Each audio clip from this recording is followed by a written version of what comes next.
Belarus में भारत के राजदूत आलोक रंजन झा के अपने खास चचेरे भाई रवि कुमार झा का मामला राष्ट्रीय मानवाधिकार आयोग नई दिल्ली पहुंच गया है।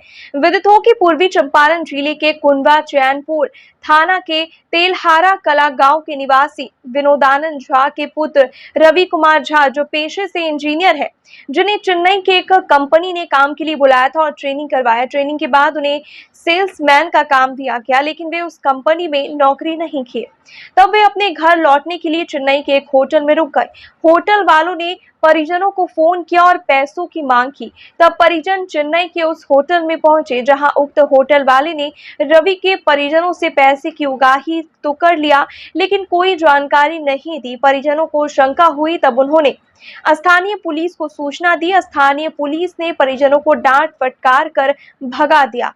तब परिजन वहां से सीधे घर आए और मानवाधिकार अधिवक्ता एसके झा से संपर्क स्थापित किया और उन्होंने मानवाधिकार अधिवक्ता एसके झा के माध्यम से राष्ट्रीय मानवाधिकार आयोग नई दिल्ली व तमिलनाडु राज्य मानवाधिकार आयोग चेन्नई में 2 अलग-अलग याचिका दायर की और मामले की पूरी जानकारी राष्ट्रपति सचिवालय नई दिल्ली को दी गई। अधिवक्ता एसके झा ने बताया कि प्रथम दृष्टया यह मामला मानव तस्करी का प्रतीत होता है। मामला काफी गंभीर है। रवि को सुरक्षित एवं सकुशल बरामदगी हो सके, इस दिशा में कार्य कर रहे हैं।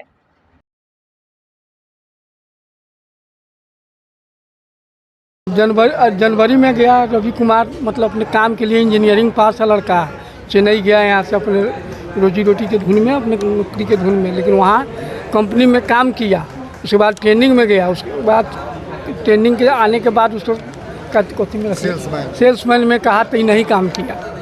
और उसके बाद एक होटल में गया, वहाँ से वो 5/3/2024 के वो गायब है। उसी जगह से अभी तक उसका कोई पुलिस में सूचना दी तो कोई हाँ, हम नहीं थे वहाँ गए, लेकिन वो हमारे गांव के 2 लड़का गए थे घर के, एक लड़का के भाई, तो वो लोग इंटरेस्टेड नहीं लिया, तो इसीलिए हम लोग नाम सुने इनका। कौन है आपका? हमारा चचेरा भतीजा। जी, पूरा मामला यह है कि पूर्वी चंपारण जिले के कुंडवा चैनपुर थाना अंतर्गत तेलहारा कला गांव है। उसी गांव में के उस गांव के 2002 के एक टॉपर थे आलोक रंजन झा, जो कि अभी बेलारूस में राजदूत हैं, भारत के राजदूत हैं बेलारूस में।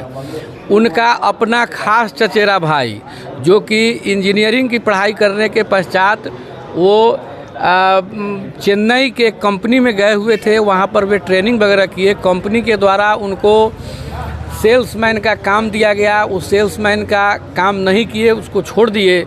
उसके बाद में एक होटल में वो रुके अपने घर वापसी के लिए कि अब इसमें रुकते हैं 1-2 दिन, फिर अपना घर वापस निकल जाएंगे।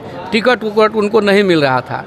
उसके बाद में होटल वाला इनके घर पर फ़ोन कर दिया। अब फ़ोन करके इनसे पैसा वगैरह का डिमांड किया। ये लोग यहाँ से जब गए हैं चेन्नई, तो होटल वाला इनसे लाखों रुपए भी ले लिया है इनके परिवार वालों से कि आज मिलवा देते हैं, कल मिलवा देते हैं, यहाँ रखे हैं, वहाँ रखे हैं। ऐसे करते करते उस लड़का को ये लोग गायब कर दिया, होटल वाला लोग। और ये लोग जब नज़दीकी पुलिस थाना में जब कंप्लेन करने के लिए गए, तो इन लोगों को वहाँ से डांट फटकार करके भगा दिया गया है। जब इन लोगों ने अपना परिचय दिया कि भाई हमारे परिवार के जो लड़के हैं आलोक रंजन झा, वो बेलारूस में राजदूत हैं भारत के और 2002 के IAS के टॉपर हैं, तो तमिलनाडु पुलिस ने इन लोगों को डांट फटकार करके भगा दिया। और तब आज ये लोग हमारे पास में आज आए हैं। हमने इसकी पूरी मामले की जानकारी तमिलनाडु कमीशन को, तमिलनाडु की सरकार को, और हमने प्रधानमंत्री कार्यालय को और नेशनल ह्यूमन राइट कमीशन में हमने एक रीट फाइल किया है और हमने उसमें डिमांड किया है कि तमिलनाडु के गृह विभाग को और तमिलनाडु के DGP को दिल्ली बुला करके उनसे सख्त पूछताछ की जाए कि उनके स्टेट में ऐसे मामलों में FIR दर्ज क्यों नहीं किया जाता है, और इमीडिएट उसमें FIR दर्ज करके उसकी जांच होनी चाहिए।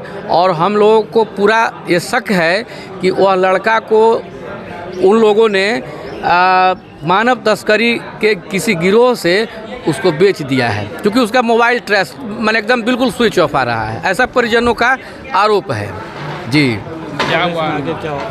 इसमें नेशनल ह्यूमन राइट कमीशन में एक आध सप्ताह तो समय लग ही जाएगा नोटिफिकेशन में। नोटिफिकेशन अगर आ जाता है तो उसके बाद में हम लोग फिर आगे उसमें देखेंगे कि नोटिफिकेशन के बाद में हम लोग क्या कर सकते हैं। और इधर बेलारूस में भी परिजन राजदूत साहब से बात करने की कोशिश कर रहे हैं, क्योंकि वहाँ युद्ध हो रहा है, इसलिए यहाँ से परिजन कनेक्ट नहीं हो पा रहे हैं।